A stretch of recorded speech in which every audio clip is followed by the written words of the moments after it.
Good afternoon, everyone. We're here today pursuant to Standing Order 81-4, the main estimates for 2013-2014, votes 1, 5, 10, 15, 20, 25, and 30 under Natural Resources were referred to committee on Monday, February 25, 2013. And today we have as witnesses to discuss these main estimates the Minister of Natural Resources, Minister Oliver, for the first hour, and for the second roughly 45 minutes until the bells start, we will have from the Department of Natural Resources, Serge Dupont, Deputy Minister. So I welcome both of you are at the table now, but the first hour, of course, is with the Minister. And I want to thank you, Minister, for making yourself available, as you always do. And I'm looking forward to your comments, if you'd like to make some comments on the main estimates, and then we'll get right to members' comments and questions and that kind of thing. So, Minister, the floor is yours. Well, thank you very much, Mr. Chairman, and good afternoon, everyone. I appreciate the opportunity to meet with the committee. Monsieur le Président, membres du comité, nous savons tous. Mr. Chair, members of the committee, we all know how important Canada's natural resources have been to our economy over the past century. And you are aware of the unprecedented opportunities for growth in natural resource sectors. We're focused on the economy and jobs, and we're committed to implementing Canada's Economic Action Plan. We're keeping taxes low, eliminating red tape, reducing the regulatory burden, and promoting free trade and innovation. Our approach to fiscal and economic management has not gone unnoticed. Canada's credit rating is a solid AAA for the 5th straight year. The World Economic Forum ranked Canadian banks the soundest in the world. Our economic performance also speaks for itself. We're the only G7 country to have recouped all of the jobs lost during the last recession and added 950,000 net new jobs since July 2009. Real GDP is now significantly higher than pre-recession levels. Both the Organization for Economic Cooperation and Development and the International Monetary Fund have named Canada as being among the leaders in economic growth in the industrialized world over the next 2 years. Mr. Chair, there is clear evidence that our approach is working. Canada's economic fundamentals are sound, and we're keeping our fiscal house in order. We recognize that in uncertain global economic times, the best contribution a government can make is to help create the right environment for jobs and economic growth. And that's why our new federal budget, the Economic Action Plan 2013, builds on the foundation of Action Plan 2012 with a clear focus on jobs, growth, and long-term economic prosperity. Economic Action Plan 2013 will support responsible resource development and competitive, innovative natural resource sectors. New and renewed commitments include $92 million over 2 years to support forestry innovation and market development, $325 million over 8 years to Sustainable Development Technology Canada to continue support for the development and demonstration of new clean technologies that create efficiencies for business and contribute to sustainable economic development, and $141 million over 2 years to ensure a secure supply of medical isotopes and maintain safe and reliable operations at Atomic Energy of Canada's Chalk River Labs. Economic Action Plan 2013 contains measures to connect Canadians to available jobs, help manufacturers and businesses to succeed in the global economy, develop new infrastructure, invest in world-class research and innovation, and support families and communities. Economic Action Plan 2013 is anchored in a commitment to eliminate the deficit and return to balanced budgets by 2015-16. Indeed, many Canadians know that our government is strongly committed to prudent fiscal management. This commitment to fiscal responsibility is reflected in the Natural Resource Canada's budget. Through our main estimates, Natural Resource Canada's 2013-2014 funding will show total budgetary authorizations of $2.77 billion. Of this amount, $1.45 billion requires voted approval by Parliament. You will note that we are increasing funding as compared to 2012-13 main estimates in several priority areas, including $5.6 million to strengthen pipeline safety and awareness, as well as allow for increasing annual inspections by 50% and doubling the number of annual audits, and $9.9 million to advance medical isotope production technologies. For decades, Canada's natural resource sectors have played a vital role in our nation's history and in our economy. Natural resources account for about 15% of our gross domestic product and more than 50% of our exports. When you include the supply chain that provides goods and services to the resource sectors, natural resources account for nearly 20% of Canada's GDP, almost a fifth of our economic activity. In 2011, the forest, energy, and mining sectors employed nearly 800,000 people. With indirect employment, that total increases to 1.6 million jobs, with even greater contributions in the future. There has never been a better time to do business in our natural resources sector, and our government is ensuring that the sector is well equipped to benefit from these opportunities. Over the next 10 years, as many as 600 major resource projects worth more than $650 billion are underway or planned. That means the creation of hundreds of thousands of new jobs. Few countries in the world are generating natural resource projects of this scale or at this pace, creating a truly once-in-a-generation opportunity for Canadians. Ahead with our plan for responsible resource development, a plan that will allow us to develop our resources, bring them to market, and bolster investment and job creation, all the while protecting Canada's environment. Our wealth of energy resources, both oil and natural gas, means our country is poised to reap the benefits of this natural legacy in new and emerging markets. The International Energy Agency now predicts that the United States will become the world's largest oil producer by 2020 and will be close to energy sufficiency by 2035. And this means that Canadian oil exports to the United States will be competing for a declining portion of U.S. imported oil. This trend underscores the fact that our government is doing the right thing today by helping to diversify Canada's energy markets in the Asia-Pacific and other emerging markets.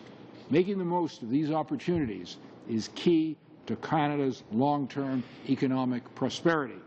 I've spent a good deal of time traveling to other countries where there are opportunities for increased investments and trade to let the world know that Canada is open for business. I understand that you are beginning a new study this Thursday and have decided to focus on 3 areas of diversification: export market diversification, product diversification, and diversification of energy supply sources. I'm very interested in this study, and I look forward to your final report on this important issue. Monsieur le Président, membres du comité. Mr. Chair, members of the committee, there's no question that Canada's natural resources will be the catalyst for a new era of jobs, growth, and prosperity for Canadians.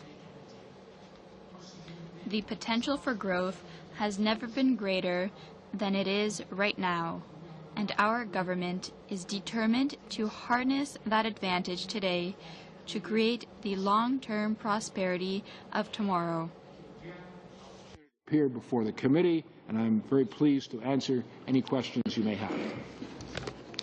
Thank you very much, Minister, for your comments on the natural resource sector in Canada and the importance of that, for the picture you painted of government spending in the area of natural resources, for giving some reasons behind that spending, and for referring to the main estimates. So we'll start now with questions and comments, starting with Mr. Allen, followed by Mr. Julian, and finally Mr. Hsu in the first 7-minute round. Go ahead, please, Mr. Allen, for up to 7 minutes. Thank you very much, Mr. Chair and Minister, and Mr. Dupont, thank you for being here this afternoon with us to go through some of the estimates. I'm going to focus mainly on pipelines and probably have a little bit of a discussion on the west-east pipeline as well, to focus my questions on there. Minister, you've done a fair amount of traveling. I know you've been into St. John. You've been to the refinery, the Irving refinery in St. John. The proposed east-west pipeline, in order the portion that would actually be built, a significant portion of that goes through New Brunswick would actually go through my riding of Tobique-Mactaquac. So I wanted to just ask you, just in terms of some of the things that you've learned in export markets, can you talk about the position on the west-east pipeline and specifically the benefits of not only having more oil in the east refined at the Irving refinery, but maybe more specifically the ability to get our product to deep water and the benefits of that? Well, thank you for the question. As I mentioned in my remarks, we have a big challenge, overarching challenge. Right now, we're selling our oil to one customer, the United States. 90% of our exports of oil go there, 100% of our gas. We are, as an economy, losing some $50 million a day because of the reduced price in Cushing, Oklahoma, in the U.S. Midwest, because of a pipeline, a bottleneck. So we're talking, roughly $20 billion a year, and that amount varies. So, that is the first problem. The second problem is that we are confronting an issue of pipeline capacity, which is starting to hit our economy, and before the end of the decade will become very serious, because if we don't move the oil out, it will be stranded. And over the long term, of course, and the intermediate and longer term, because of the immense amounts of shale gas and oil shale that the United States has discovered, they're going to be relying less and less on Canadian imports, and we absolutely must find new markets. Fortunately, those markets are there in the Asia-Pacific area. 92% of the growth over the next 25 years in economic growth is going to come from non-OECD countries. Energy demand is going to grow by about 36% by 2035. So the market will be there. There's tremendous complementarity. We have a need to diversify our markets. The Asia-Pacific areas have an intense need to diversify their sources of supply, and so we must build the infrastructure, the pipelines, to get the resources to Tidewater. Moving from west to east is one of the ways of doing it. These are not alternatives. They're not mutually exclusive. We have the resources to move in all directions. The advantage of that particular movement, and it can be through the Trans-Canada main line, which is looking at a conversion from gas to oil, or the number 9 Enbridge line, which is talking about a reversal from east to west, west to east. The result of that would be a lower cost Canadian crude coming to the refineries, the Ultramar refinery in Lévis, Quebec, the Suncor refinery in Montreal, and potentially the Irving refinery in St. John, which is the largest refinery in Canada. They will then have lower costs. Minister, can I just get my next question too, because you're I'm sorry, running out of time. I got carried away on this one, but I just want to say we're talking about lower cost Canadian crude to replace higher cost foreign crude. Okay. What I'd like to do is now ask you specifically on that, because when you look at the estimates and the NEB, and I want to specifically ask you that question, what provisions are in the main estimates? Because obviously some people, when you talk about building 1,400 kilometers of new pipeline and you talk these reversals, there's concern on the environmental side. Can you talk to the main estimates from the NEB and what expenditures in there will ensure that the pipelines are built, will adhere to a strict safety regime, and specifically with the reduction in the NEB estimates, they will be doing the project reviews, and how do you see that impacting the NEB? Right. Well, look, the National Energy Board is a strong independent regulator that ensures pipeline safety, and they subject pipeline development proposals to an extensive scientific review that ensures pipelines are safe and protect the environment and the public. And between the years of 2000 and 2011, federally regulated pipelines had a safety record of 99.9996% of the crude oil and petroleum products that were transported. This is a very impressive record, and we'll continue, and we must continue to take steps to further improve this record. As you know, our government has taken action to prevent pipeline accidents and to improve our ability to respond to any incidents that do occur. And through our Responsible Resource Development Plan, we increased the number of inspections of federally regulated pipelines by 50% and doubled the number of annual audits. There are also new fines for companies that break Canada's rigorous environmental protections. And the main estimates for 2013-14 allocates $5.6 million for pipeline safety and awareness. That $5.6 million is talking about a temporary funding for heightened public awareness of public safety, and I just want to get when you say heightened public awareness of public safety, just what is your impression of what that means? And is there any concern on the NEB being able to fulfill their mandate as a regulator on these? Well, Minister, I'll need a very short response. Mr. Allen's time is up. Yeah. Well, the National Energy Board has adequate funding. They have the number of professional personnel to do the inspections and to carry out their independent, objective, scientific regulatory reviews. So it's a highly respected organization that has adequate resources to fulfill their task. Thank you very much. Thank you, Mr. Allen. We go now to Mr. Julian, up to 7 minutes. Go ahead, please. Thank you, Mr. Chair. Thank you, Minister, for being here today. I'm just looking at the main estimates now. The government has increased by millions of dollars a advertising campaign coming through natural resources. But where have they slashed? Well, the government has slashed a decrease of $162 million for Clean Energy Fund, over $60 million slashed for Eco Energy for biofuels, slash millions of dollars for the Eco Energy Renewable Power Initiative, slash millions of dollars for the Eco Energy Innovation Initiative, and I could go on and on and on, Mr. Oliver. And when we look at that context of all of the slashes of the funding that went to renewable energy, in the context of your own remarks, Mr. Minister, where you said that the impacts of climate change are exaggerated and cited some fictional scientists saying it wasn't so urgent, it tells a story to the Canadian public. So now that you've had a few days to reflect, I wonder if you can tell us, do you still feel that the impacts that are dramatic with a 2-degree rise in global temperatures are exaggerated and that we don't have to worry about it and the Canadians aren't concerned about it? Or do you now understand that a 2-degree rise has severe repercussions internationally, and do you retract your remarks? Well, as I've said many times, and as I said during the interview with La Presse, this is an urgent matter. Climate change is a pressing problem that our government has been pursuing with quick, decisive action. I was very clear on that. I was very clear repeatedly on my belief in the climate science. And but all of Canada, these cuts show the contrary. Can I finish? I'm sorry? All of these cuts show the contrary. Sorry, what shows the contrary? All of the cuts in the main estimates that I've just spoken to, green energy, renewable energy, renewable... We're shifting ground here. They show the contrary. Well, not really.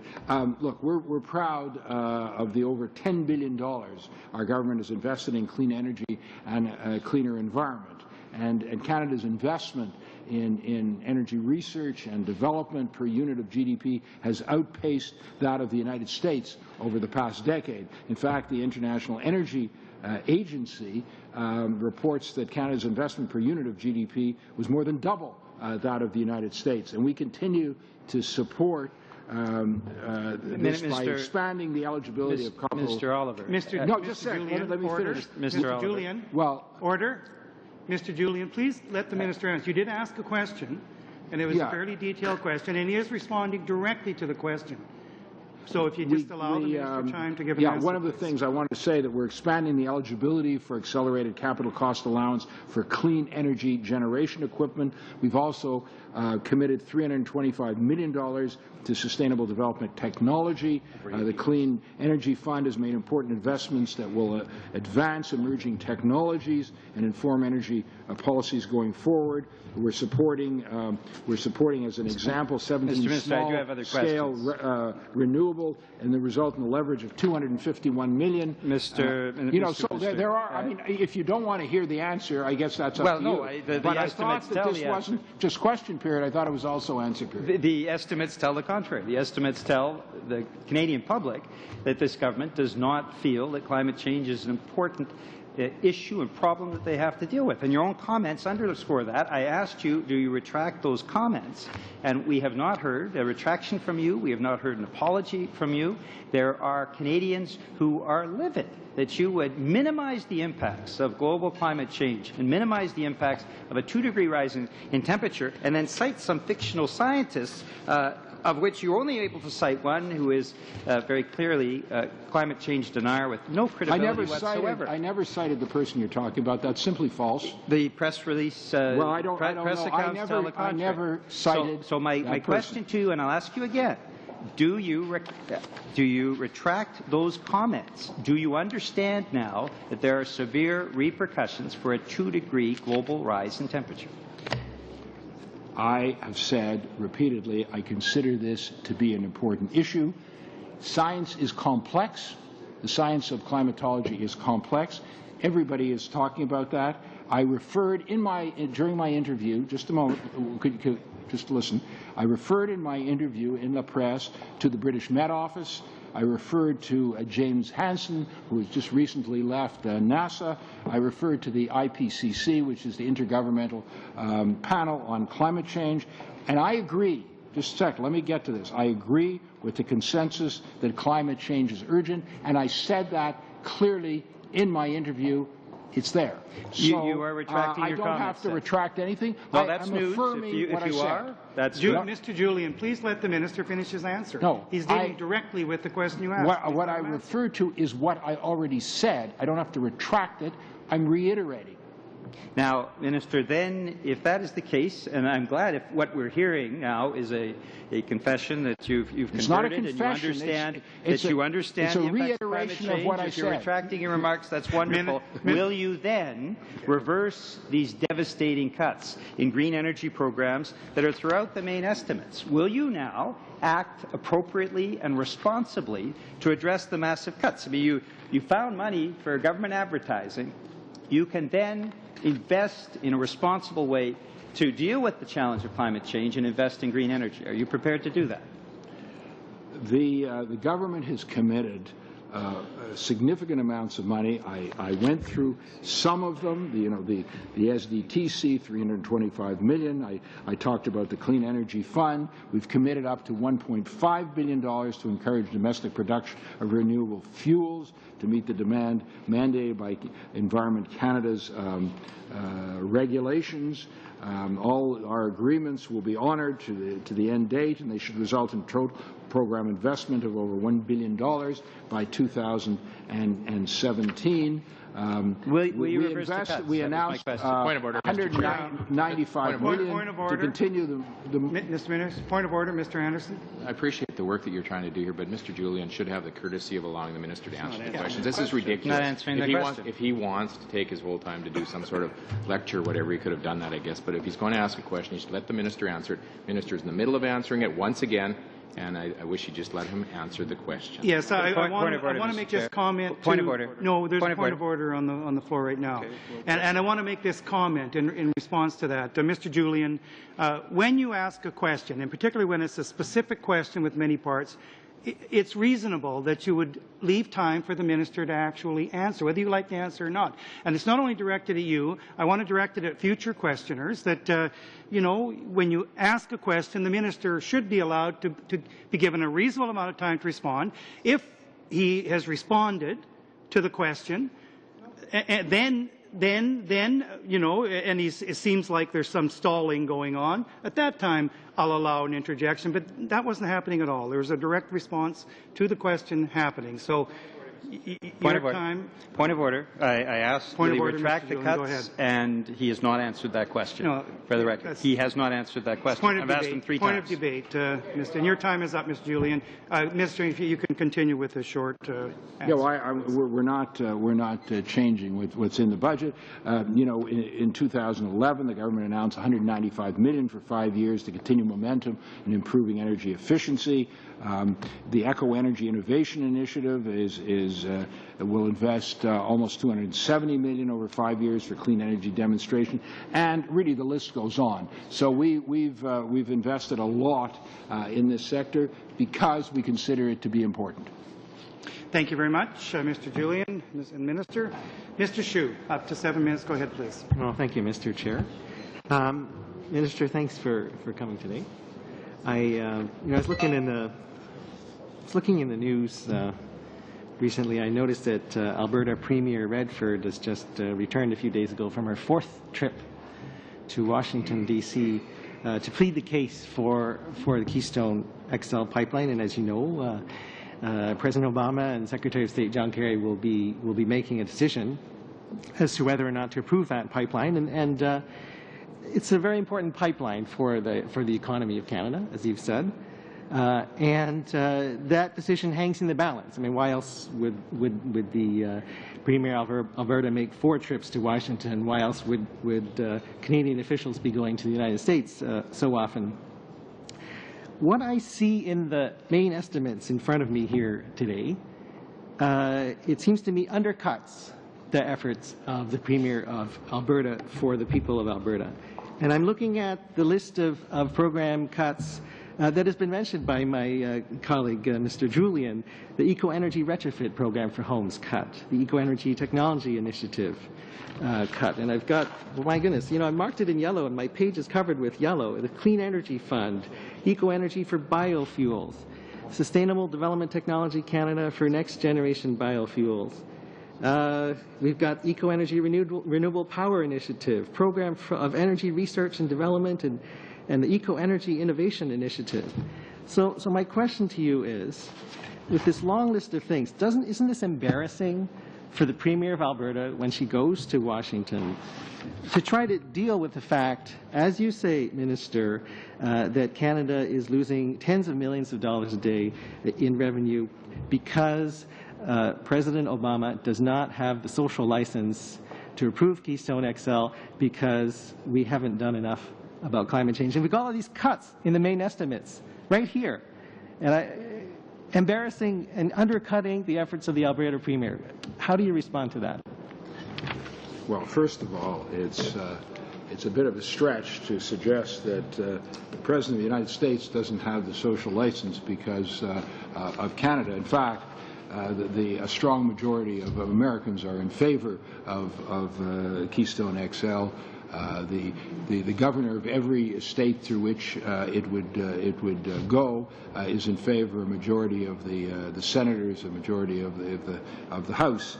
But that is not to say that we don't have a responsibility, which we fully accept, to do what is appropriate in terms of addressing this very serious issue. And we have talked when we've gone down to the United States, and I was recently in Chicago and Houston, and I'm going to be next week in New York and Washington again. We've been talking about how our objectives are aligned with the United States in terms of reducing our greenhouse gas emissions by 17% from 2005 by 2020, and we're halfway there. We've talked about how our energy, our standards for, our fuel standards for automobiles and trucks is identical to the U.S., and how, in some respects, we're ahead of the world. So we're doing a lot, and I can go through some of these issues. What we're doing is financing initiatives that work, that are efficient, that are effective, but also we're looking at ways to be protective of the taxpayers' hard-earned dollars, and where they're less effective, or when they've completed their mission, then you know, we decide accordingly. Okay. Let's look at it from the point of view of the President of the United States. I see a line here in the main estimates on page 239 where our spending on energy-efficient practices and lower carbon energy sources is being cut by about $140 million. That's not in line with United States policy. That is not in line with United States policy. That undercuts your argument to the United States for why they should approve the Keystone XL pipeline. This is clear evidence that Canada is not doing as much to deal with climate change, that Canada's policy is not as aggressive as the policy that President Obama outlined in his State of the Union address this year. So this is the reason. What about that line in the main estimates, Minister? So that's the line, and that's the reasons. Well, firstly, as I mentioned earlier, we have been spending more per capita than the U.S. Funding is declining, and I can give you the specifics. There was a $60 million item for the Eco Energy for biofuels, which is designed to provide a declining incentive rate, and that related to the take-up we were experiencing. There was an amount in statutory authorities for the sustainable development, and you know, and something for the other programs. But you know, as I said, we're proud of the $10 billion. We've committed up to $1.5 billion for domestic production of renewable fuels to meet the demand of Environment Canada's regulations. And you know, in 2011, the government announced $195 million over 5 years. So we're talking about cuts now, right? No, yeah, but I'm talking about ongoing programs that indicate the continued commitment in significant dollars of the government to the clean energy sector, and we'll continue to support it. Okay. One last line in the main estimates, Minister. Climate change adaptation initiatives. And I see that 2011-2012 expenditures are about twice as much as what the main estimates are for this coming year. And I'm wondering, does that reflect our decrease in concern for the effects of climate change? Why has that been cut in half? Climate change adaptation initiatives. I'm not. Are we less worried? Are you less worried, Minister?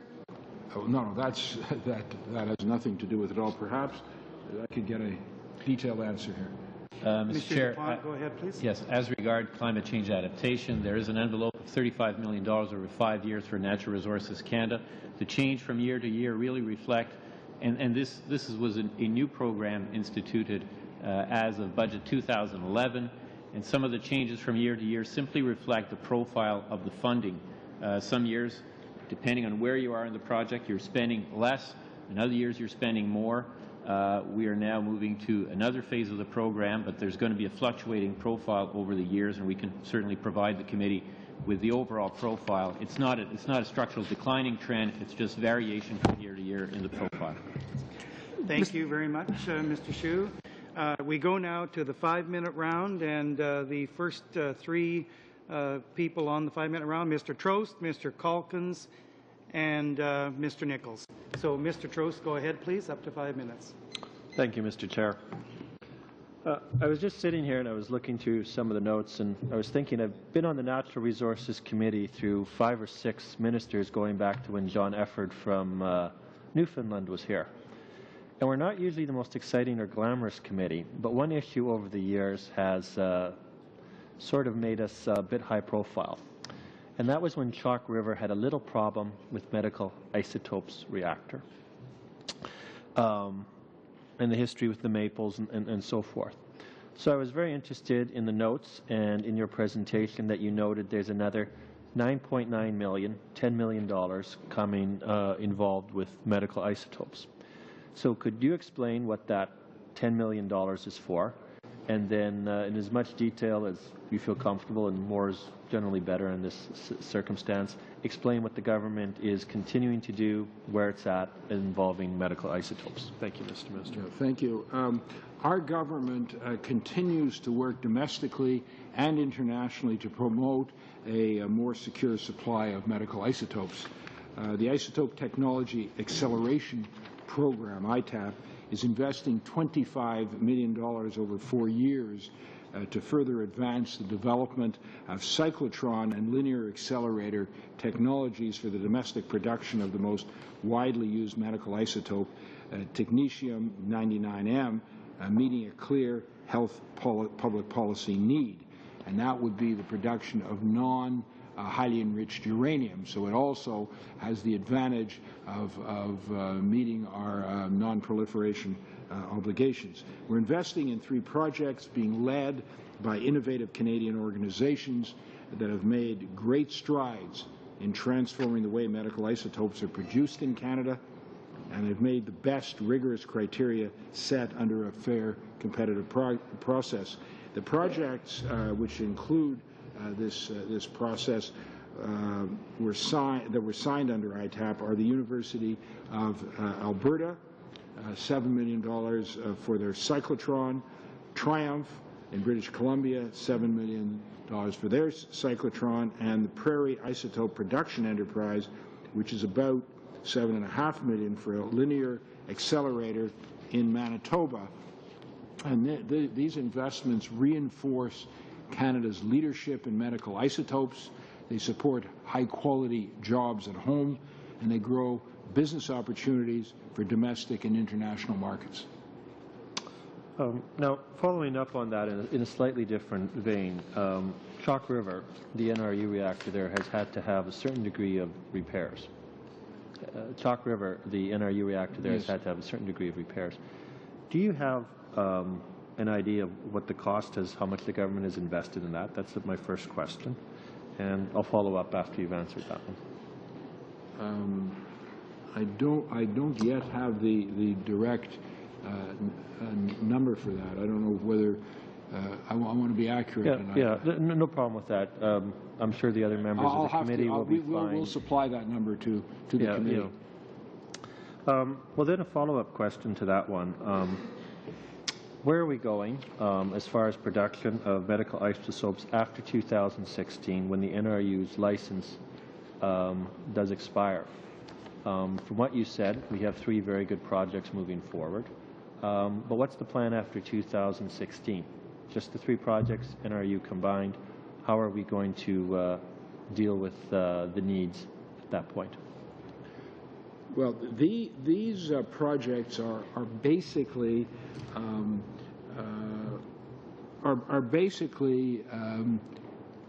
pilot projects. In other words, there's a high degree of comfort in the technology, but they have to be. We want to make sure that they can be produced at a commercial level to provide a sufficient amount, and we believe they will be, and that Canada will be in a position, therefore, to supply its a good portion of its means. There could be some imports as well.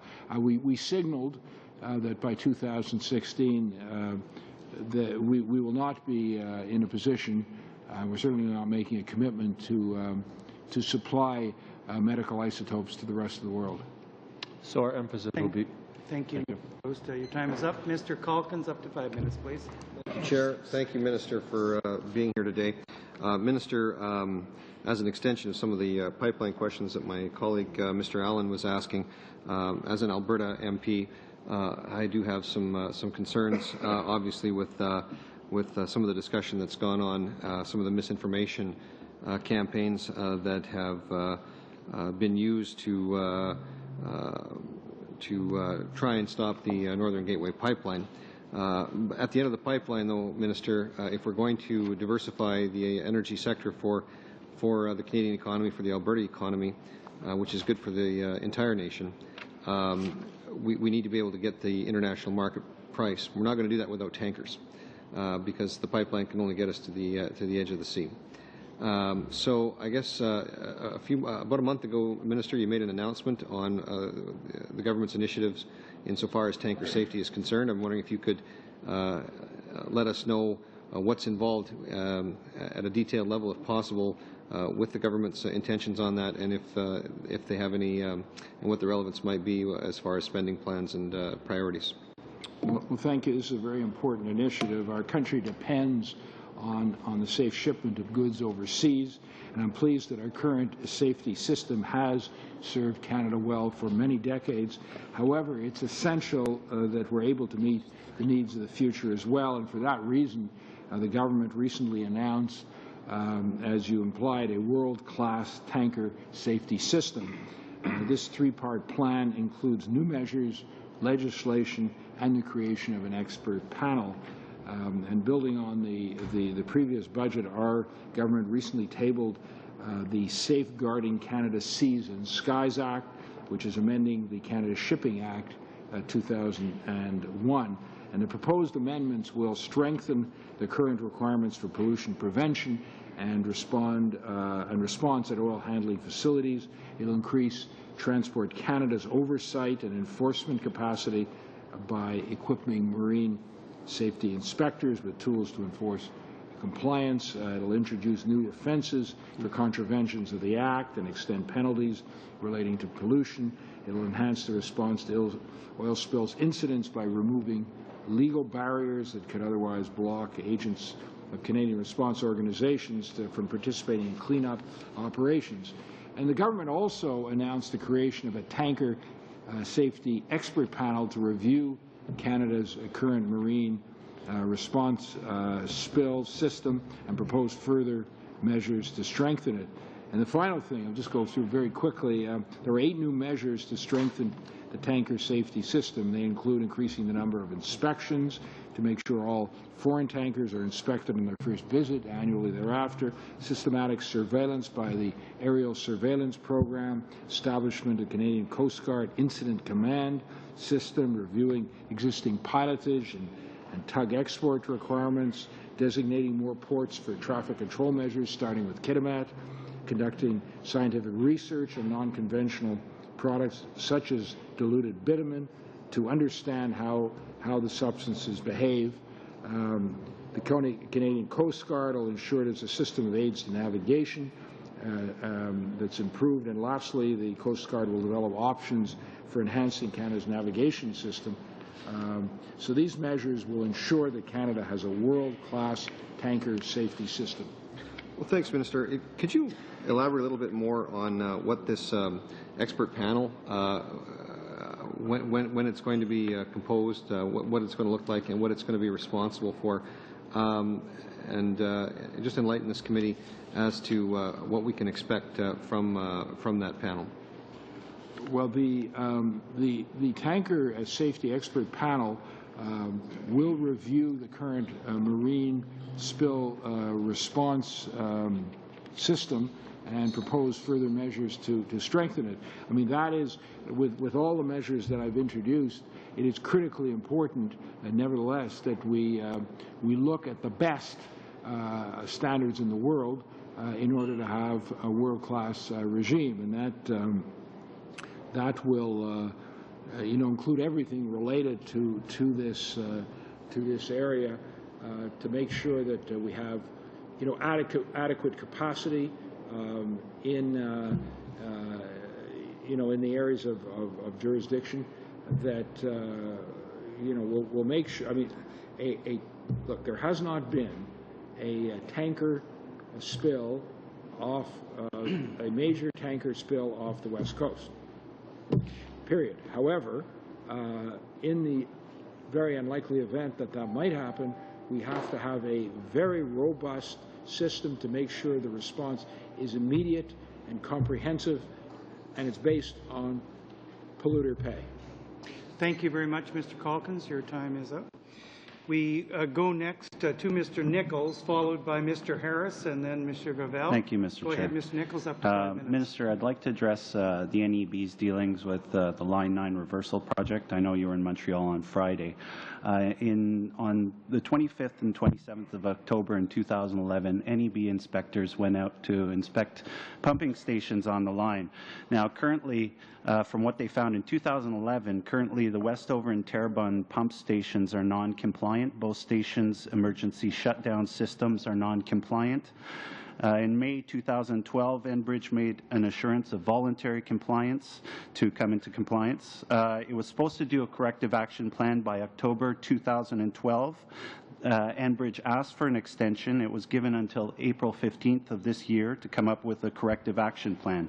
So right now we have two major pumping stations that are not compliant. They don't have the emergency shutdown systems they're supposed to.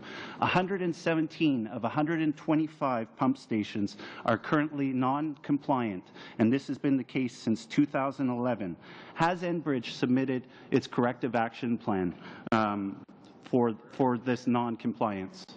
Order, Mr. Anderson. This might be interesting for another day, but his question has nothing to do with the. It does have something to do with the estimates. Another member.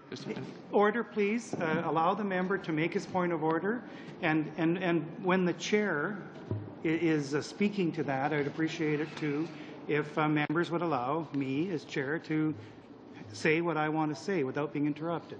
Go ahead, Mr. Well, my point is, if he frames it in terms of the estimates that we're here to discuss today, I'm sure the minister can handle that. He's asking specifics about something that's far removed from the subject that we're talking about today. So I just encourage him to get back onto the topic that we're here for.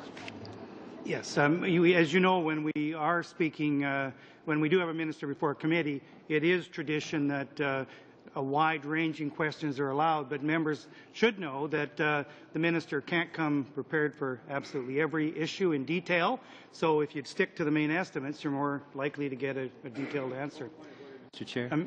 Thank you. Mr. Julian, point of order. Thank you, Mr. Chair. The Minister referenced Line 9 in his initial notes, and as well, he also referenced the issue around pipeline safety. So these are very clearly tied into the main estimates that we're discussing today. I'm not sure what Mr. Anderson's point was, but very clearly there is a link, and the Minister addressed that in his opening remarks. I think Mr. Anderson's point was that if you stick to the main estimates, the Minister certainly will be prepared to give detailed answers. If you go off onto issues that aren't directly related, you're not going to find as detailed answer ready. But go ahead, Mr. Nichols. As I've indicated, we allow wide-ranging questions. I believe that pipeline safety, Line 9, and the strength of the National Energy Board were addressed. Therefore, I see it as relevant to the estimates, and I ask the question again: has Enbridge submitted this corrective action plan that's been expected since for 2 years now?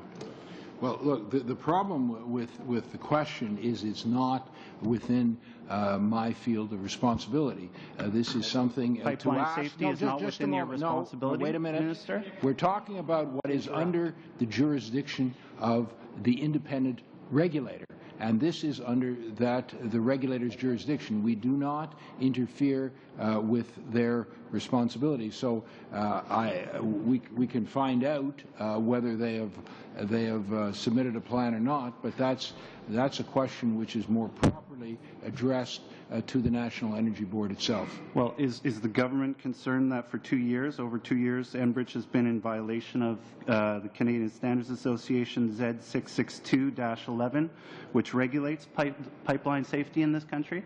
We're very comfortable with the competence and integrity and dedication and independence of the National Energy Board. Well, does Do you commit today here in committee to make this corrective action plan submitted by Enbridge public once it's submitted? That is up to the National Energy Board. Well, I find it rich, Minister, due to changes in legislation on omnibus budget bills last year, that actually the independence of the National Energy Board was called into question. I believe that now decisions can be overruled by Cabinet, decisions taken by National Energy Board. So I find this this doublespeak of saying that it's arm's length, it's independent, and yet Cabinet can overrule it. I find that very rich. I know that the government's committed to a two-year timeline for project we do not reviews. get in. Mr. Chair, I find it you've rich made a that statement. an MP that Order, defends please. freedom of speech in the House Mr. Nichols. will take away Order, my please, freedom of Mr. speech. Nichols. You had made a comment, and the minister had indicated he wanted to respond to it. Allow the minister to respond, and then carry on with another question after, if you would like, Mr. Nichols. Go ahead, please, Minister Oliver. The government does not interfere with the operations of the National Energy Board. That's all I wanted to say. Well, you've put a two-year timeline for project reviews. How about a two-year timeline for compliance on safety issues? We've been waiting for Enbridge to come into compliance for 2 years now. What about a timeline for compliance, Minister? Those are different issues. The National Energy Board has its responsibility for safety in respect to projects under its jurisdiction, and just like we don't interfere with the courts, we do not interfere with the National Energy Board in matters of this kind. Okay, but you've tightened the process of public consultation for the public. So people now have to submit 10-page documents to participate in the public process, the public review by the NEB. Can you let us know what recourse Canadians, people in my riding, will have to share their views with the panel if they're not selected by the NEB to testify? The rules clearly state that any person who is directly affected by a proposed project must be heard, and people who have relevant expertise may be heard by the panel, and the panel makes that determination. People in the first category have I think it's about 3 pages to fill out. It's a very, very short form for them. That's a fact. I've looked at it. And those people who are directly impacted will be heard. Well, thank you, Mr. Nichols. Your time is up. We go to Mr. Harris for up to 5 minutes, please, sir. Well, thank you, Mr. Chairman. And the House Leader of the Reform Party, or the the NDP party, has been acting as a champion of decorum in the House. I hope that he's watching his TV monitor today, and maybe someday he'll drop in and see how some of his members display their decorum in the committees. Mr. Minister, I promise you I'll be respectful in my questions, as we all should. I want to thank you for coming to what is widely known as the forest capital of the world, Prince George, in the interior of BC. And I know that when you were there, you talked to the best of the best of lumber sawmill operators, and you got a pretty darn good idea that we have put to use the leading edge technology for processing our wood fiber in central BC.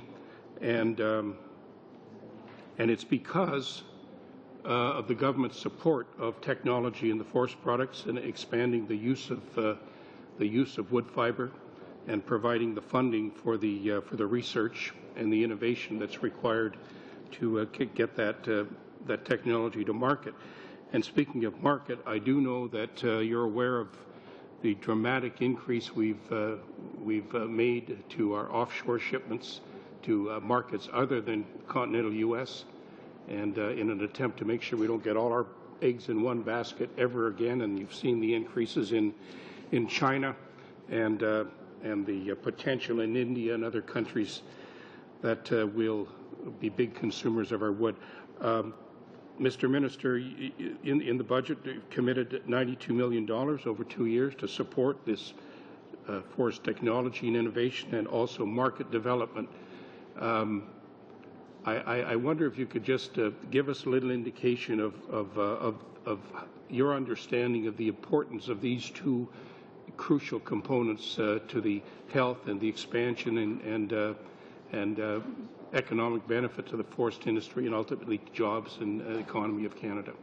Well, thank you for your question. Canada's forest sector is a very important driver in rural areas, and our government remains committed to supporting forest-based communities as they adapt to transforming the forest sector.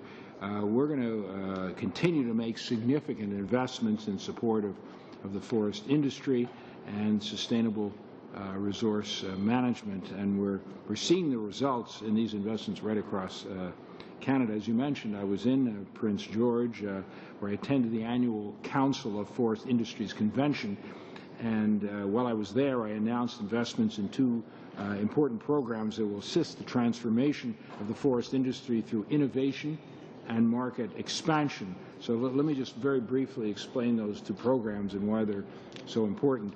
The investment in forest industry transformation supports Canada's forest sector in becoming more economically competitive and environmentally sustainable, and they're doing that through targeted investments in innovative technologies. Included in the announcement was funding for 5 unique projects across Western Canada, each representing a Canadian first, or in some cases a world first application of new technology.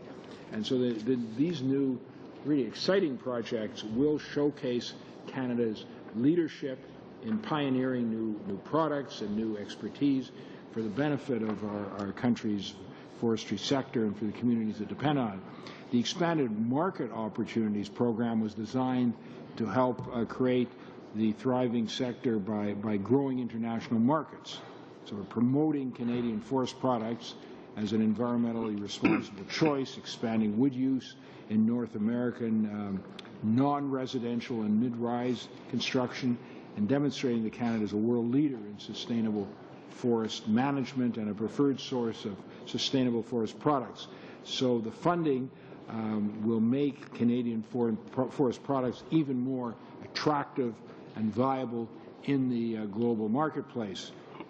Look, we recognize the challenges facing the forestry sector, and we've taken action through the Economic Action Plan, and we've taken unprecedented investments, made unprecedented investment to renew the forestry sector. So the $92 million over 2 years is part of that, and I'm proud our government continues to support hardworking Canadian jobs in rural Canada.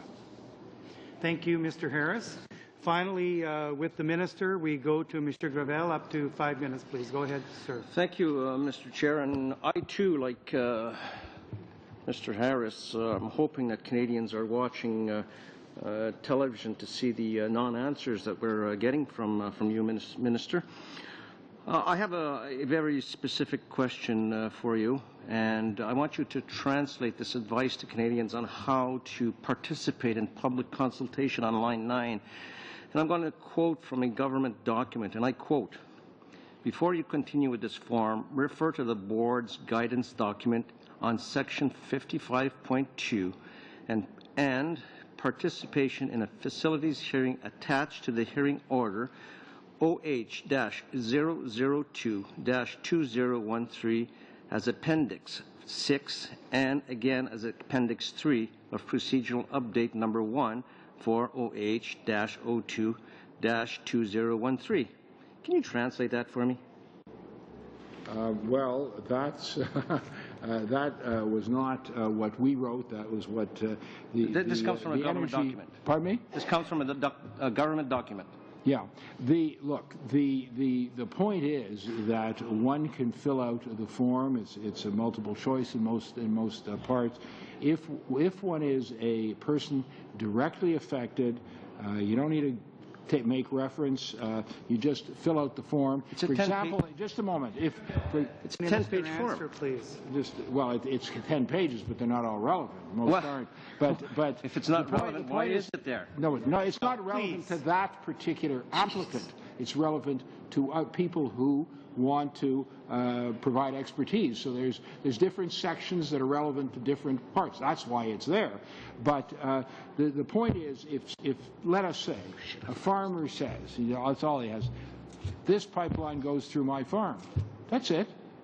Nothing more need be said. Can you put their name and their phone number and address, and that does it, because that suggests the person is directly affected. Can you tell me what OH-002-213 is?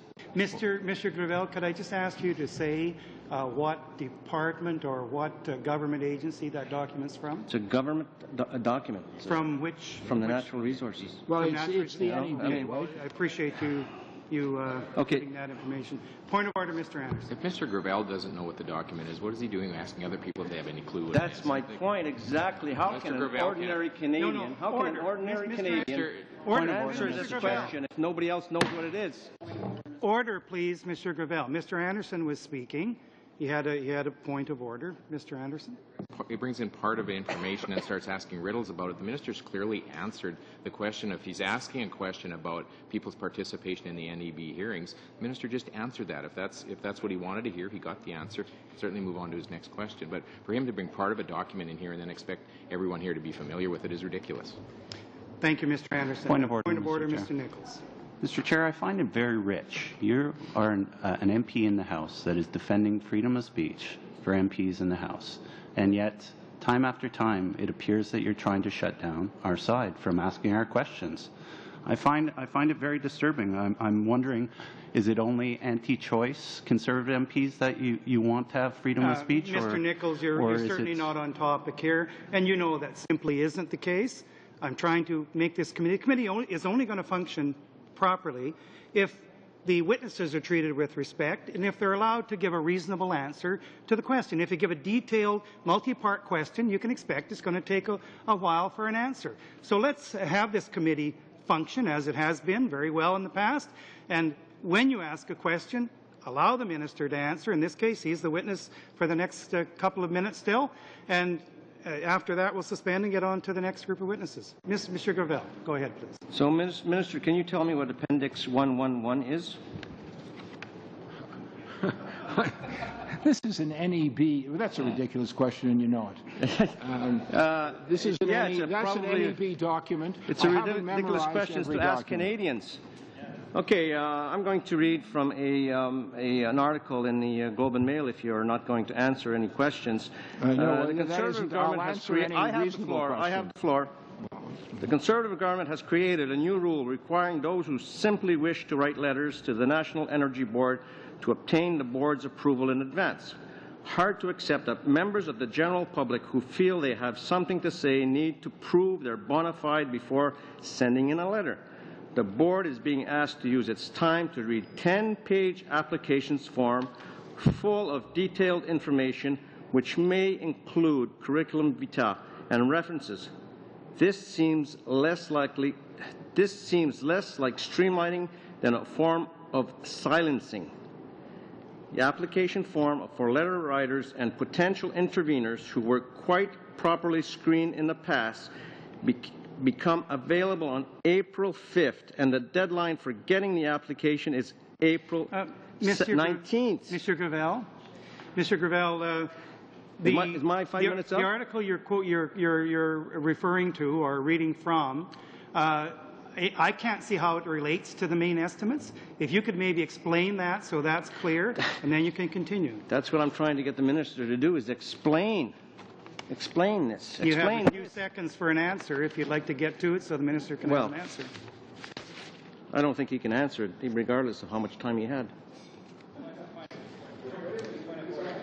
Point of order, Mr. Julian. Mr. Chair, I'm a little bit disturbed by the attempt to try to silence opposition MPs on these important questions. We have the main estimates. The minister referenced pipeline safety and public consultations on line 9 in his initial statement. Obviously, if you felt those weren't appropriate issues, then you would have, at that time, requested the minister not to deal with them. But we can't have a one-sided debate where the minister brings issues to the floor of this committee, and then you decide that an opposition point of view, which is also the public point of view, I might add, is something that has to be disregarded. That is simply inequitable, and it's not becoming of a parliamentarian. And it's nothing at all related to what's actually happening here, Mr. Julian. Simply not true.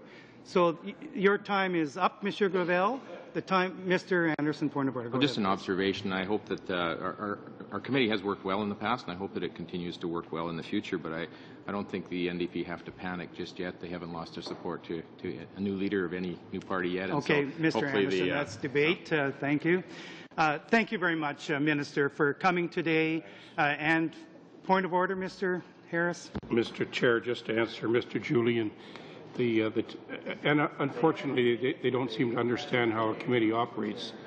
The chair will run the meeting in accordance with protocol and rules set up in the standing order. And one of the rules is that if a member of the committee wants the floor, he or she should put their hand up seeking permission to speak.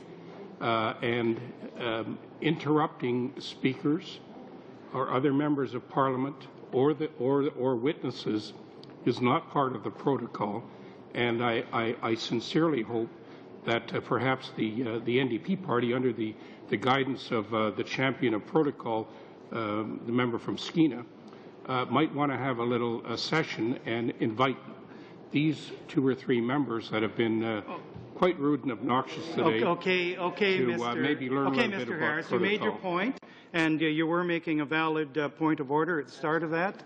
We will now. The minister's time is up, and the minister. Do you have something final? Well, just very quickly, because just gathering together in response to several questions about what we're doing on the green side. I mean, on energy innovation, it's $286 million over 5 years. In energy efficiency, it's $195 million over 5 years. On biofuel, there'll be a $1 billion take-up. On renewable power, $1.5 billion ongoing has been allocated. On SDTC, as I mentioned, $325 million over 8 years, and we've already spent $10 billion.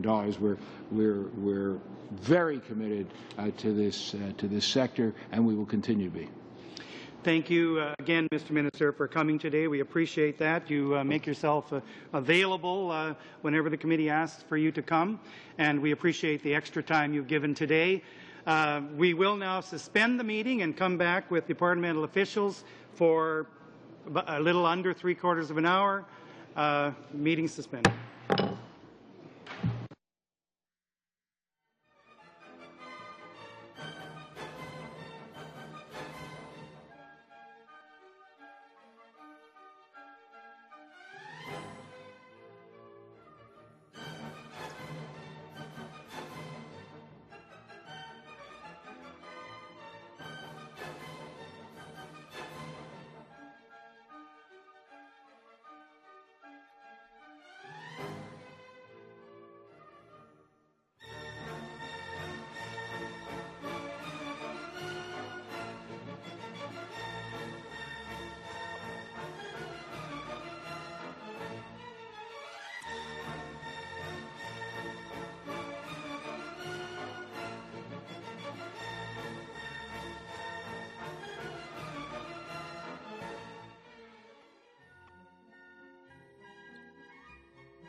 We'll reconvene our meeting with witnesses from the Department of Natural Resource.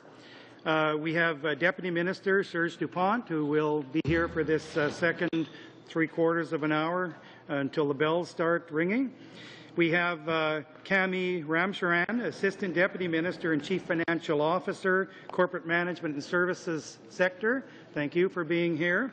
And we have Anil Arora, Assistant Deputy Minister, Science and Policy Integration, and thank you very much for being here, sir. I understand you don't have any opening comments you'd like to make, so we'll get directly to comments and questions from members, starting with the 7-minute round. Mr. Anderson, go ahead, please, up to 7 minutes. Okay, thank you, Mr. Chair. I'd like to talk a little bit later about innovation and new products and technologies, but before we do that, at committee over the last few months, we've heard a lot about involving our Aboriginal communities, and I just want to talk about some of the specific places that Natural Resources is connecting with the Aboriginal communities and how we're inviting their participation, working with them in order that they will be able to enjoy the benefits of natural resources that so many other communities have had. We had a number of discussions, Mr. Gravel is still here, about the Ring of Fire and the potential in that area of Aboriginal communities to be fully engaged in the whole process of developing the natural resources. I'm just wondering if you can touch for a few minutes on where we are working with Aboriginal communities, how we're bringing them in and working with them in terms of natural resources. Well, thank you, Mr. Chair. It is indeed an important and to some extent a historic kind of opportunity to further the relationship with the Aboriginal communities around resource development. At Natural Resource Canada, we interact and try to make contributions to that relationship through different ways, in particular through the Major Project Management Office, which brings together all of the major departments, regulatory departments in Ottawa, and we try to coordinate our action there, in particular as regard the consultation process, the proper consultation process that has to take place where resource development occurs, obviously ensuring that the Crown fulfills its constitutional duty to consult, ensuring as well that there is guidance to industry in engaging with Aboriginal communities in moving forward projects, working with provinces as well to better align our processes. More recently, and perhaps more focused kind of manner, you are aware that the government appointed a special representative in Mr. Doug Effort in Western Canada to engage with Aboriginal communities on the question of West Coast energy infrastructure. So it is an effort that has to take place across Canada, be it the Ring of Fire, be it as regard Western energy infrastructure, that development must take place in consultation with Aboriginal Canadians, and that those opportunities must be seized to improve their economic and social conditions. When we're talking about 600 projects and $650 billion over the next 10 years, I'm just wondering, what role does Natural Resources play in job creation, or do you see yourselves as having a role in that area? We have roles in many facets of this. For example, the work that we do as regard the regulatory process and ensuring that the regulatory process is run in a coordinated manner among all the different federal partners through the MPMO is important. We actually are fundamentally a science-based department as well, ensuring whether it's in forestry, whether it's in energy, whether it's in mining, that we bring forward knowledge and with it the skills that will allow our industry to continue to compete, and also ensuring that we are responsive through various initiatives, including the science and other programs, that those industries are also more and more sensitive to the environmental dimension that is important to Canadians, important as well to our brand globally. We're talking about investment. I think on 239 it talks about spending or increasing investment in innovation for new products by $30 million. I'm just wondering, would you talk about what the highlights are of what you see those areas of innovation being? And I guess I'm interested in forest products innovation, some of the things that are happening there. I've been able to tour one of those labs. But what are the highlights of where you see the innovation funding going? And in particular, if you want to talk about forestry, that would, I think, would be of interest. Well, for forestry, and if you wish to have further details, we have someone here who could speak more to some of the details. There's really two aspects of innovation in the forestry sector. One is developing the markets. I think the Minister spoke a bit about that. But innovation also from a technology standpoint means developing new higher value-added products, new ways of treating, essentially not ensuring that Canada not only sell 2x4s, but actually that we're able to develop new products, cross-laminated timber. We're also looking into next generation kind of products that use wood fiber to develop essentially the substitutes for plastics and other materials with higher resistance and excellent properties. So it's really thinking about making operations more efficient through process improvements in some cases, developing new products to tap into new markets, and then finding those new markets geographically so that we can sell the products. And it's really working on all of the above. Okay, this may be more to Mr. Aurora then. In terms of the innovation in the science area, what really attracts your attention? Well, specifically in the forest sure. Well, side? No, outside of that as well. We've heard a little bit about the forestry, but kind of what do you find that's going to be fascinating in the next year? Certainly. If you I think Mr. Dupont has spoken a little bit about the forest products and some of the value add and some of the innovation that's going into creating those value add products, beyond selling timber and 2x4s. On the mining side, there are some really exciting possibilities. We have a major initiative called the Green Mining Initiative, where we're working with industry to see how mining can be done in a more responsible way, for example, to reduce the use of water, reduce the footprint of mining itself. How do you reduce the amount of waste rock that, for example, is produced, or how do you decrease the amount of energy or ventilation demand? And certainly that initiative of the government, $8 million, leveraging sixfold with industry investment and trying to actually implement those kinds of initiatives and that science in mining. On the energy side, again, in the tremendous work ranging from new sources of energy, clean sources of energy to even looking at renewables, and again, significant progress on a number of those fronts, both domestically as well as in partnership internationally. Thank you, Mr. Henderson. We go now to the New Democratic Party. Ms. Liu, followed by Mr. Nichols, if there's time. Go ahead, please, Ms. Liu. Merci, Monsieur le Président, et merci à notre témoin pour votre... Thank you, Mr. Chair. Thank you to the witnesses for your time and for having come this afternoon. First, I'd like to ask a question about Gentilly 1. In Quebec, the Natural Resources Minister, Martine Ouellette, has said she's concerned by the decision by Atomic Energy Canada Limited to put off payments for 90 years. Given that the government of Quebec is putting off nuclear and will be taking down Gentilly 2, will it be possible for the federal government to coordinate the 2 nuclear reactors?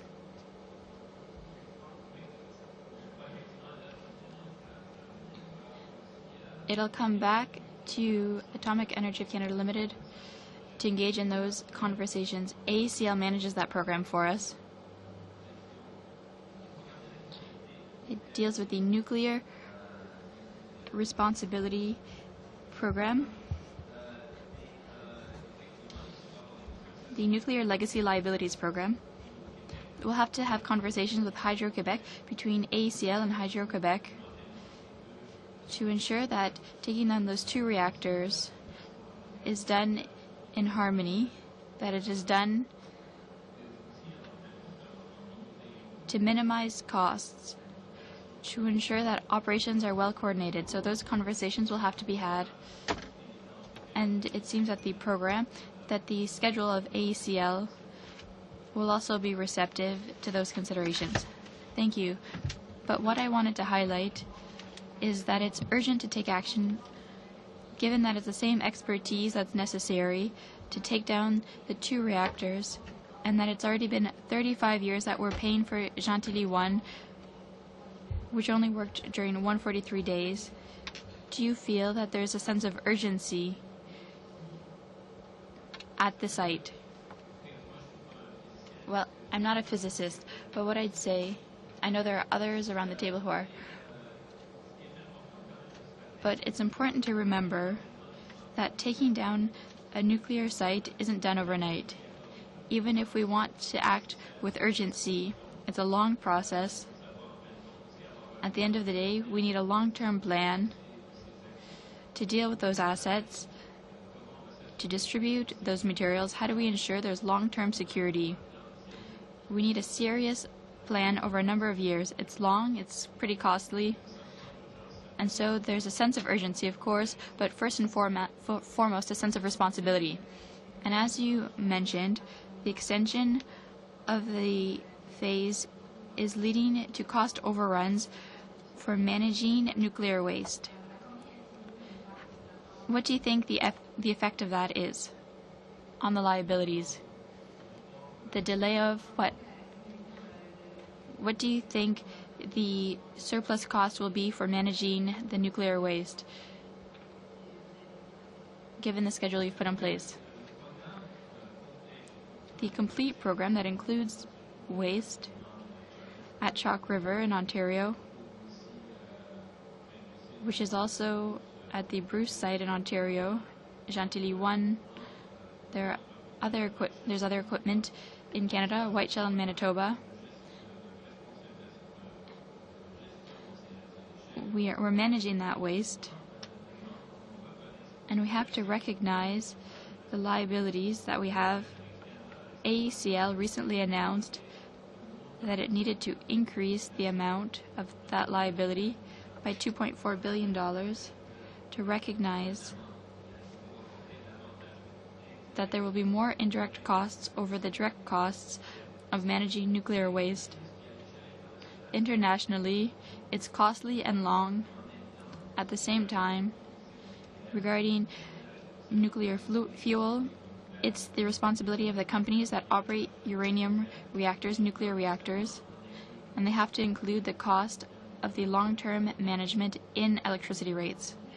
Thank you. Now let's talk about cuts to the public service and cuts to science. We know it will hurt. We know that the total departmental budget has decreased by over $2 billion compared to 2010-2011.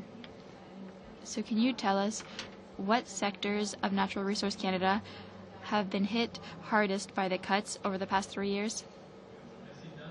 Thank you. In your question, and when we talk about very large numbers in decreases, a lot of those were transfers,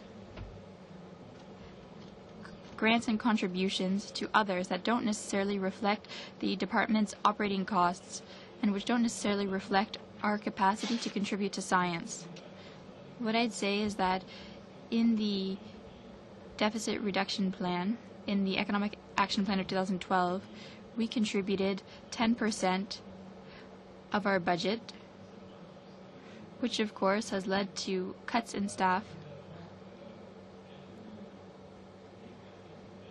We carried it out and did the calculations, and we were satisfied that we haven't cut science more than in other positions.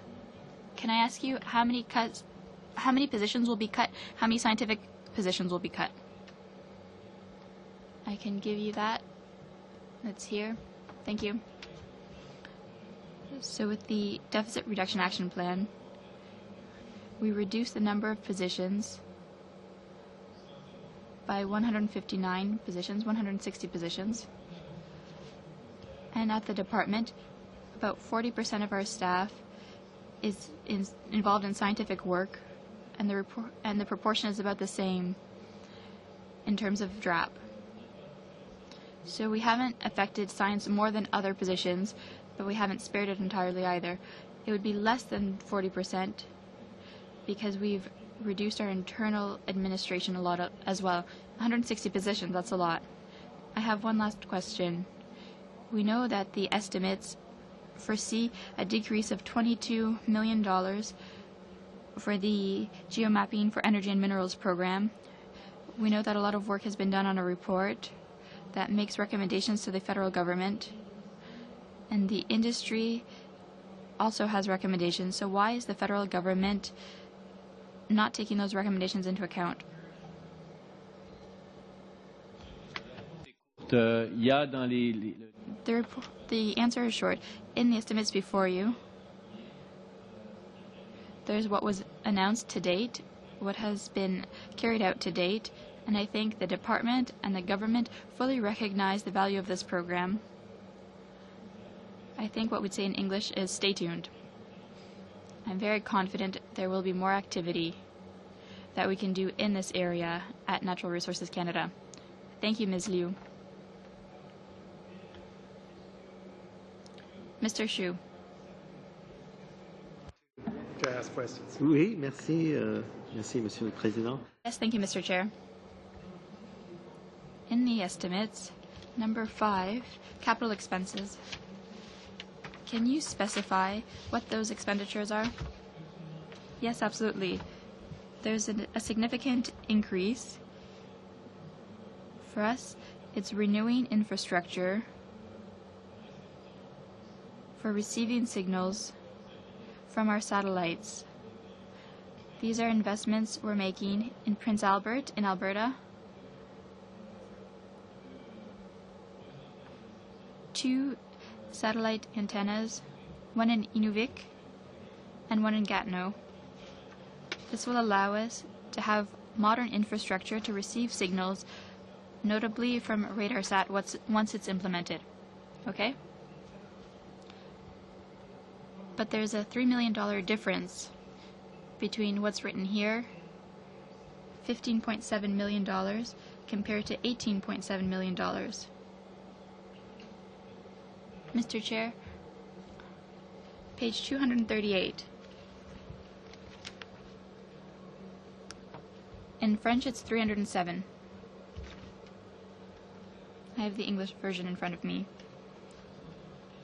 238, 307, an increase of $15.7 million for renewing those stations, but an increase of $18.7 million in capital expenditures.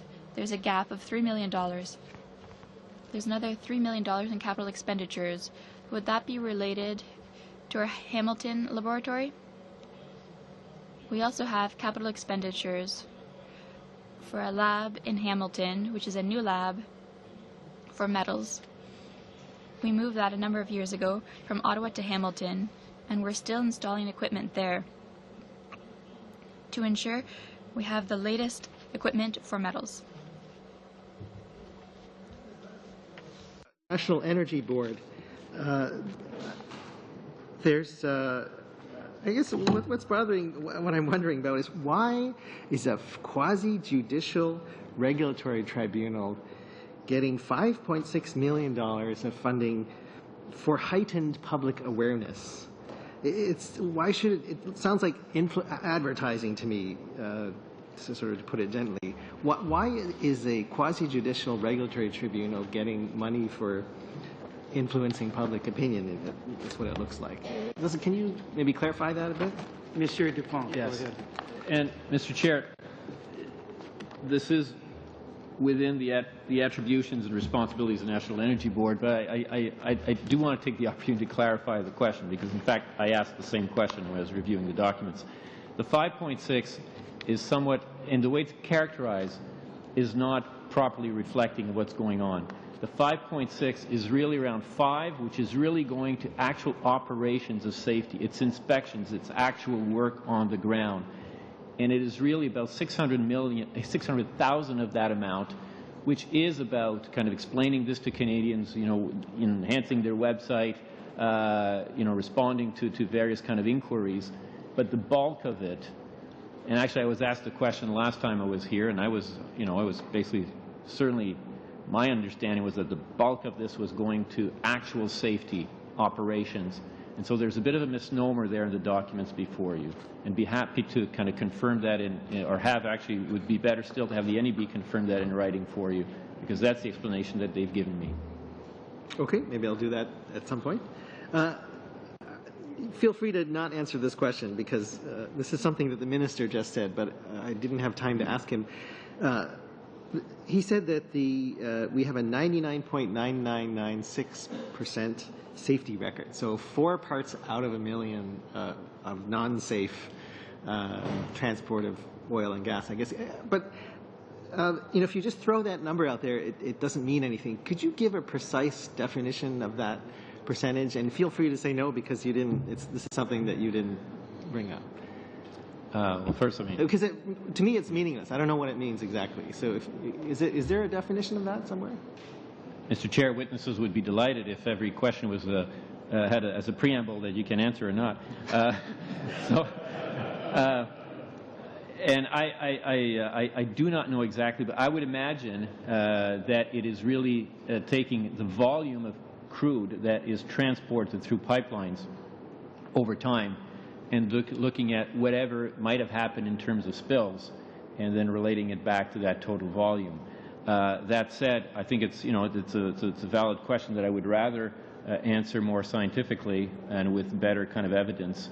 And I'm happy to undertake to get an answer for you. Okay. And I because I think it needs to be defined because if 4 parts out of a million of radiation produced in a reactor escape, maybe that might not be acceptable as 4 barrels out of every million barrels of oil getting spilled.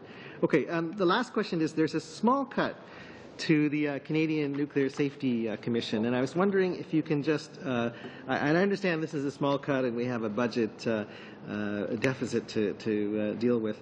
Can you just tell me what exactly is going to be cut, or exactly where the cuts are going to be made?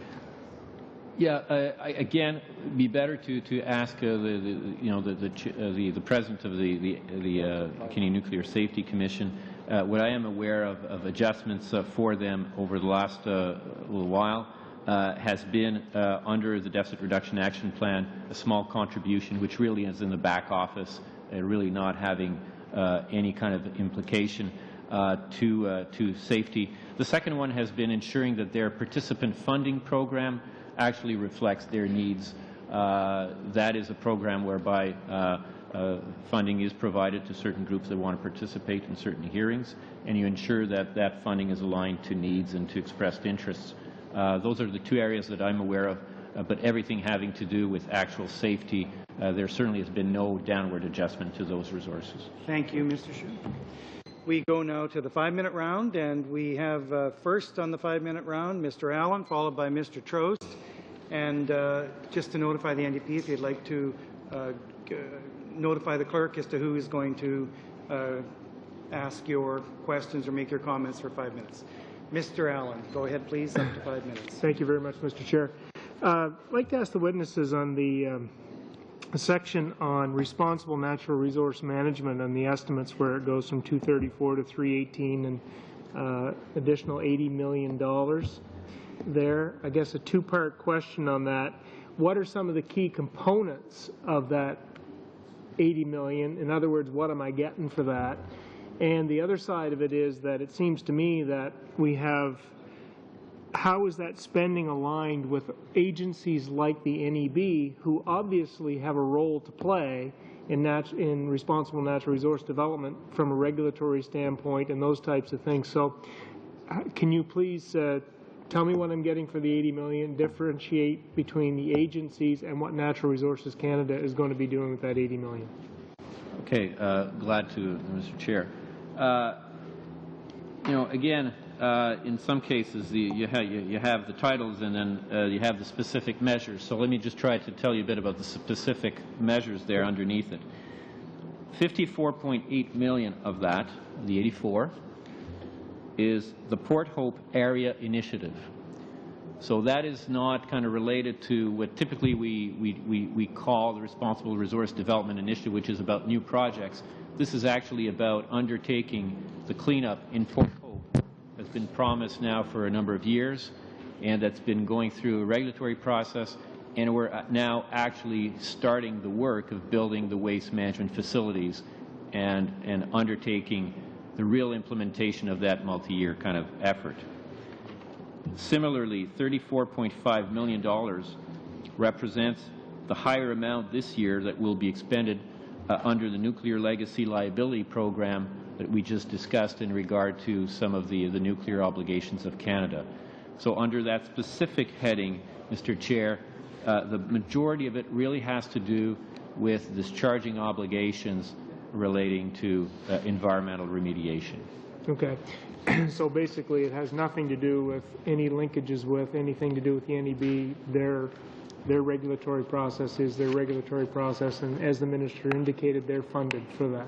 They are, and there's other, for example, these are the estimates for Natural Resources Canada. The NEB estimates would reflect the increase of $5.6 million that we just talked about.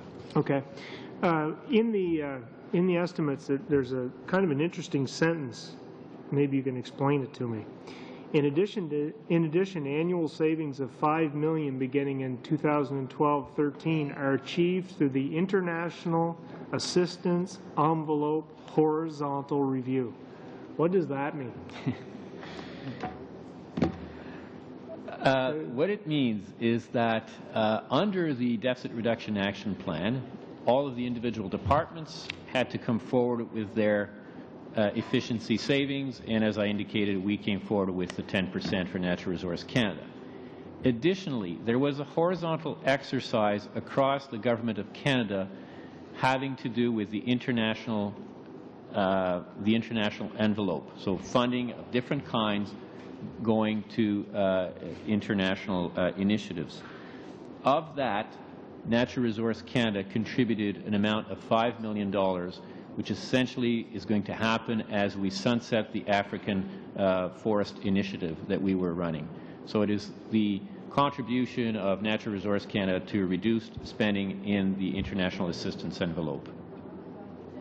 If that is a bit clear. It's a little bit more clear. I guess I want to pick up on a little bit of what Ms. Liu was initially commenting on the DRAP and the reductions that you had, and it says internal corporate services will be reduced and NRCan's organizational structure and operations will be streamlined, and there's 159 positions cut. What is the department doing to ensure going forward that you actually are able to sustain those savings in the organization, and what kind of metrics do you have in place to ensure that the savings will continue to accrue in the department?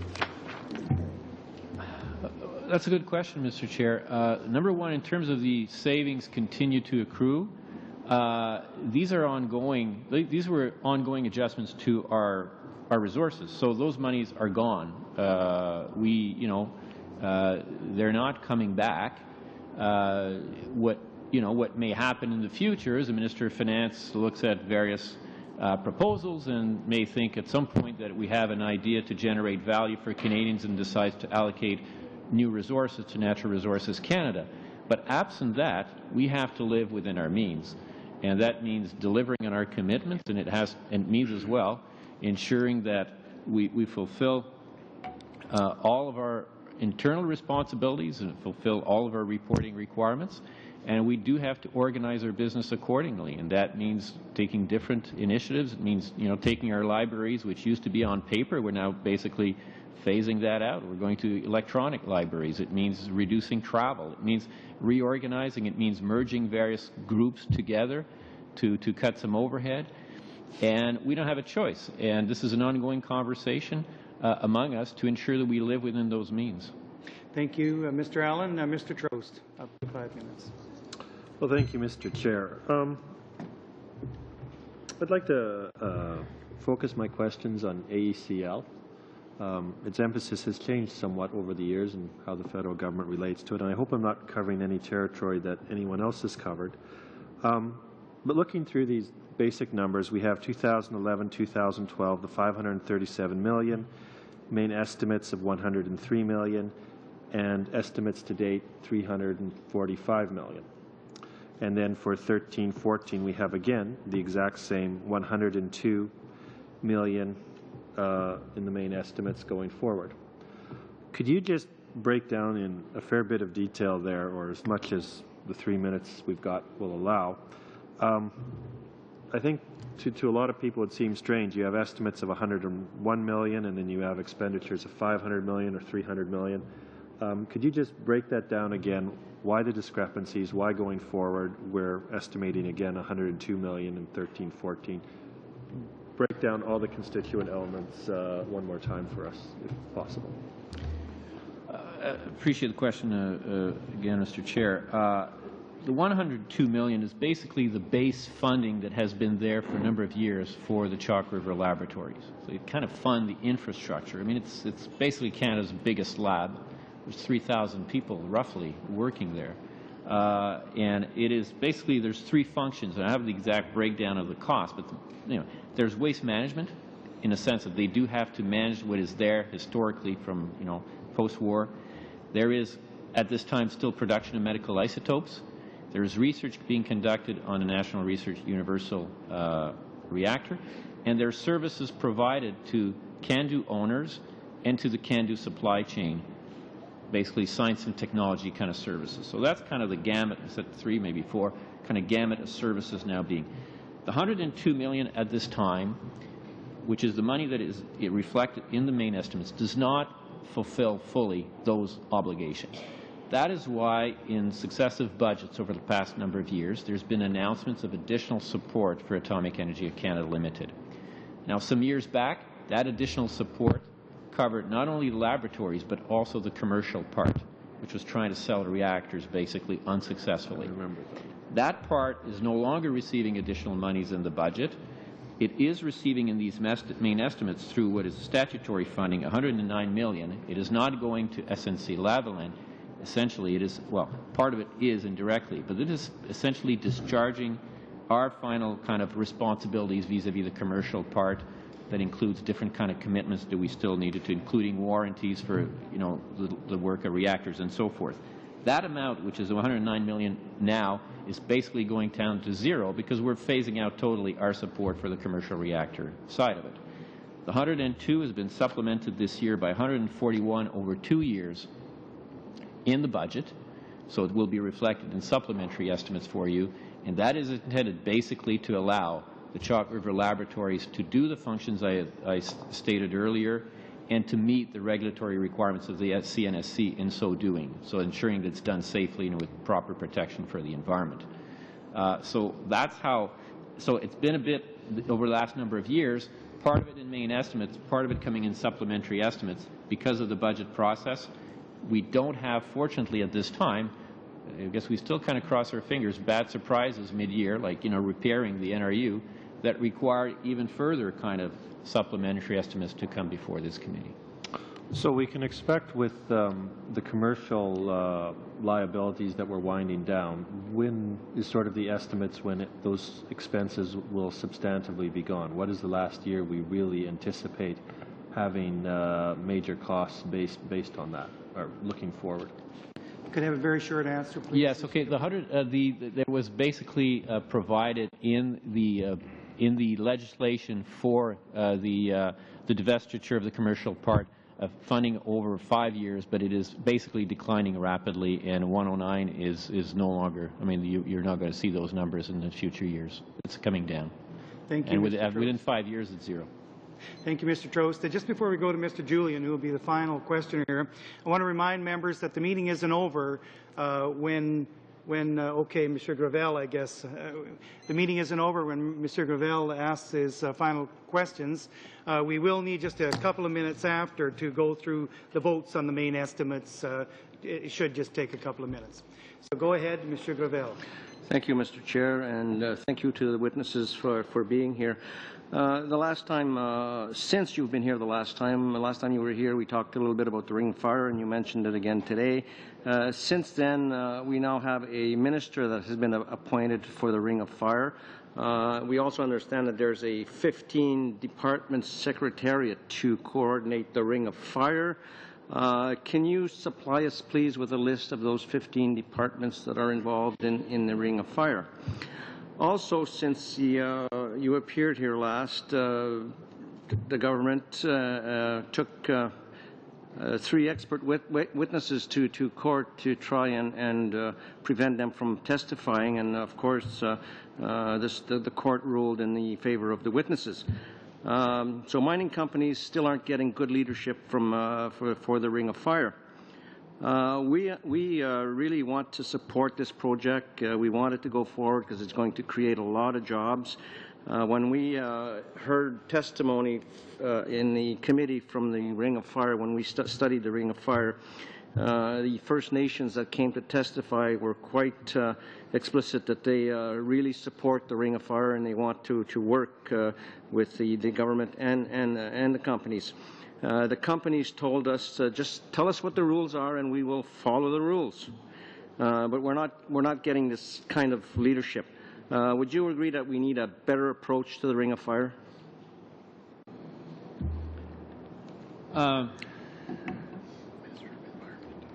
Yeah, I guess, you mentioned there is a minister who has responsibility for this.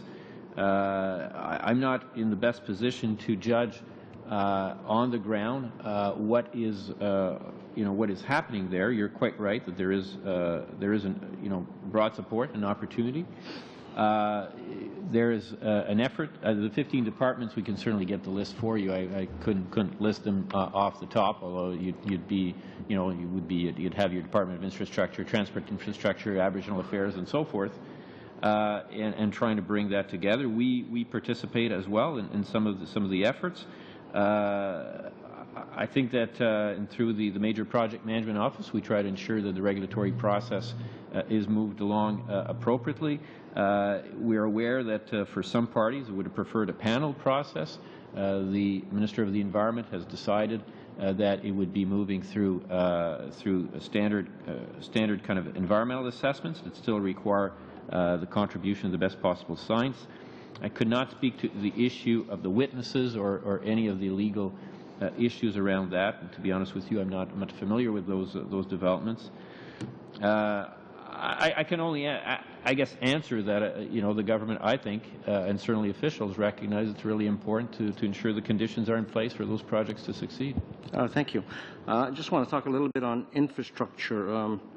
Are you going to, is the government, the federal government, going to support an industrial road or a road that will give access to all the communities involved in the Ring of Fire?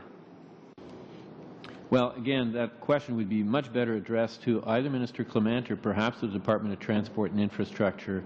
That would not be within my domain of responsibility or that of Natural Resource Canada, or indeed that of Minister Oliver. Okay.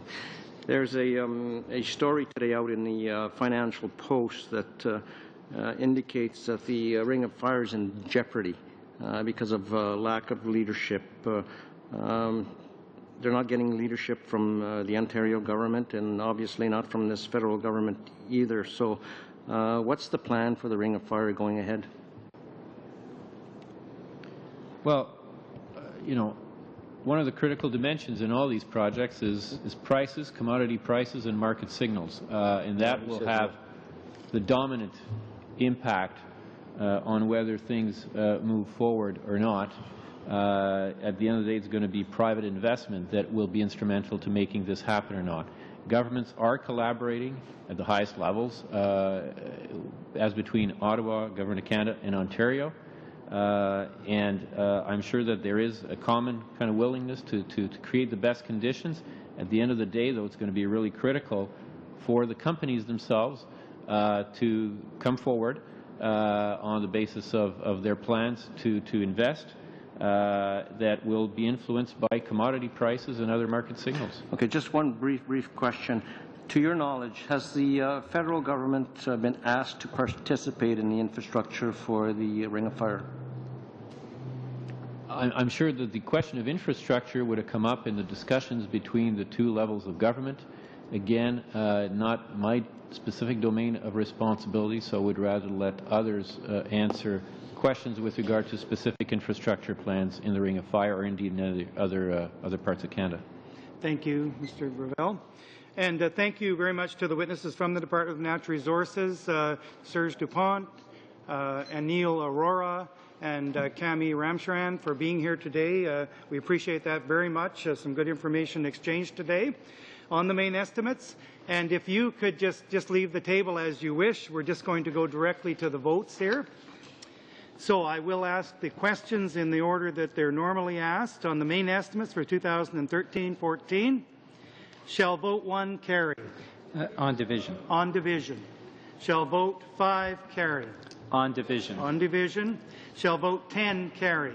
On division. On division. Shall vote 15 carry? On division. On division. Shall vote 20 carry? Avec On dissidence. division. Shall vote 25 carry? Avec dissidence. On division. Shall vote 30 carry? Avec dissidence. On division. Shall I report the votes under natural resources, less the amounts voted in interim supply, to the House? Thank you all very much. I will do that at the earliest opportunity. Thank you all for your participation in the meeting today. The bells are just going for the votes, so meeting adjourned.